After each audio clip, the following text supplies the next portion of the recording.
We'll now recess for the purpose of holding several public hearings. I declare open the public hearing on local law entitled 50, text messaging while driving. We have one speaker registered for this public hearing. Would Judge Karen Morris please come forward?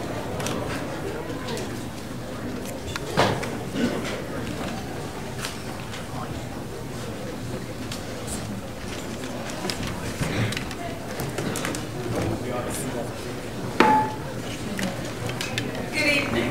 I'm Karen Morris, and I've been honored to serve the town of Brighton as judge for the past 15 years. I speak in favor of the proposed rule to outlaw texting while driving. Reasonable efforts to improve the safety of our roadways are to be applauded. Included among the town court's multifaceted jurisdiction are traffic matters. As judge, I see firsthand charges involving a variety of risky conduct engaged in by motorists. Brighton Town Court adjudicates 500 driving while intoxicated cases every year. Cell phone violations in 2008, 1,112. And the total traffic violations for the town last year, 8,864. This leads me to lose sleep about the safety of our roads. The jeopardy to the well-being of others on the road created by these violations is substantial.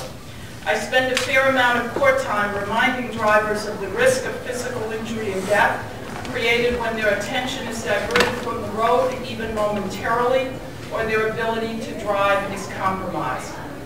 I anticipate there are many more people who would drive one-handed while holding their cell phone or drive after too many drinks, but for the fact that to do so is illegal. As we all know, a car is a potential killing machine. With the hands-free cell phone law, New York State has declared that safe driving requires two hands on the wheel. Texting diverts one hand and the motorist's attention from the important responsibilities of driving. By outlawing texting, this body adds its imprimatur to this risky activity. This alone will impress some to avoid texting while driving. Also, by outlawing texting, this body will deter others because of fines they will face.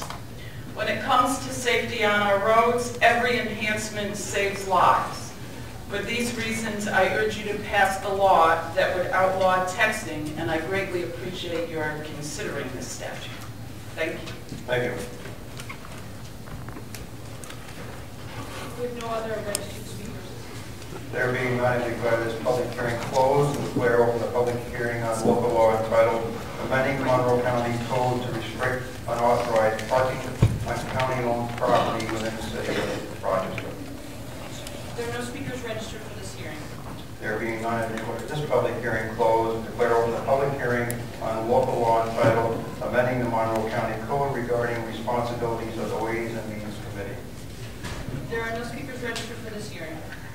There being none, I declare this public hearing closed and declare open the public hearing on local law entitled Amending the Monroe County Charter regarding the powers and duties of the Director of Office of Management and Budget. There are no speakers registered for this hearing. There being none, I declare this public hearing closed and reconvene the January 1st, 2009 meeting of the Monroe County Legislature. You have in your folders the approved minutes from the last cycle. There are no formal committee reports scheduled for this evening. We'll now hold a public forum. Ms. Nicolette. We have 3 people registered to address the legislature tonight. A deputy will assist you when approaching the lectern. Please come forward when your name is called. You can center around. There are chairs in the back here for people waiting their turn.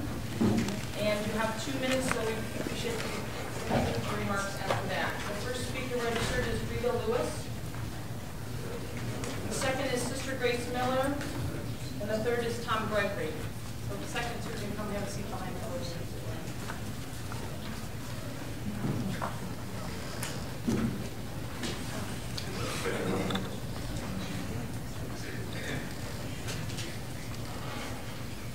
I wish to speak tonight regarding a new measure, or relatively new, that the Welfare Department has implemented.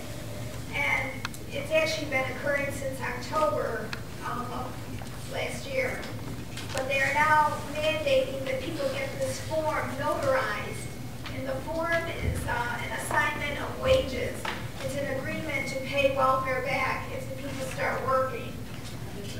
And people have always signed this form. They've been signing it for years, but they never had to get it notarized. They just signed it at DSS. And welfare was very good about getting their money back, believe me. From SSI clients, they get their money back. If anyone is overpaid, they garnish whatever they may receive in the future. So welfare has been very good about getting their money back. But now they have required people to get this form notarized. And many poor people, many homeless people haven't a clue as to how to get this form notarized. And they may or may not have the proper documentation to get it notarized. So it's a real roadblock for some people, and unfair and unjust and unnecessary. I mean, there's really no need because welfare has always been paid back for any money that the client wasn't due.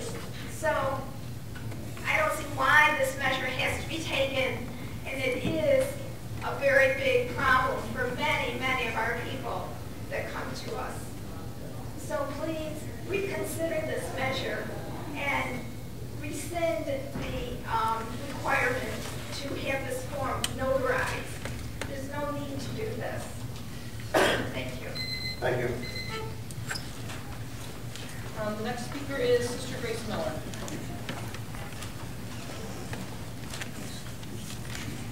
I'm here also to speak against the notarization of these assignment of wages.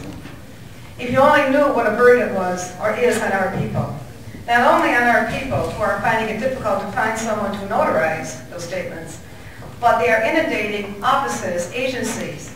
Catholic Family Center said they have 10 to 20, 15 to 20 people a week that come to them now to get their papers notarized. So it's another job added on to their overloaded tasks. And we are finding people coming to us, and day after day, one after the other. So we have one paper notarized, we have to go back to wherever we got it and get someone else to notarize it again. It's a heavy burden on the people, and it's a heavy burden on agencies. And it's totally unnecessary because you have people who can notarize. You have notary publics. Why don't you use your own notary publics, get the paper signed there at the Department of Social Services, and let the people rest. It's so totally unnecessary. The other is that people are now required, those who are applying for Medicaid, must have their original birth certificates. Well, their birth certificates are already in their files because many of them have applied for welfare years ago and their birth certificates are there. So why are they required to bring in a new original birth certificate? And it also costs $30, and many of our people don't have that kind of money. So if you're demanding these birth certificates, then you pay for it.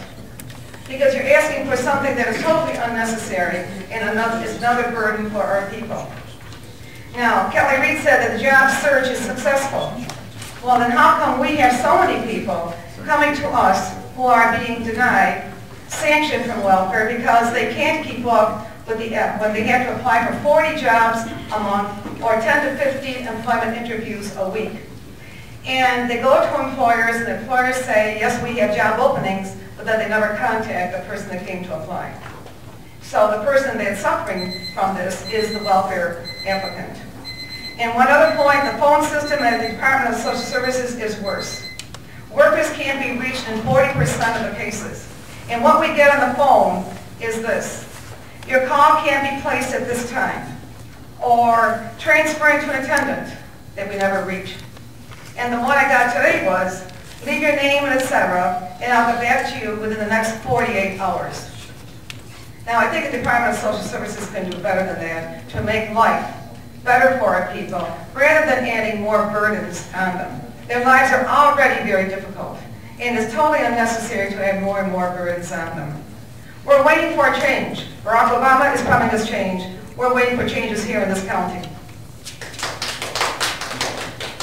Finally, we have Tom Gregory. I'm speaking to 080371, which